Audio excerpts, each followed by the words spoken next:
Hello guys, so this is the aftermath of Bagyo nga Tinyo.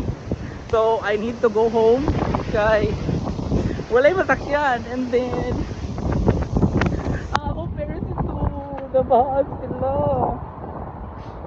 I need to go home.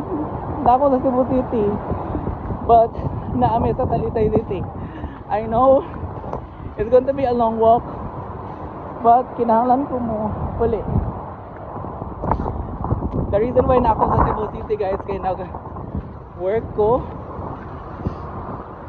and then I got scared kay my friend sent me videos nga dapit sa amo, baha na kaayo, and I can't contact any one of them.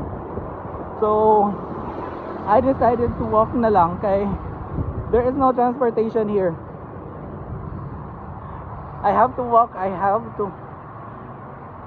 kinahanglan ko makawali. And then luckily I called the number ni Mamo, nakatubag ra gid siya, and they're all safe. Thank you Lord, salamat kay Lord. Bahala na lang na bahaan ni Lord, basta safe na ako.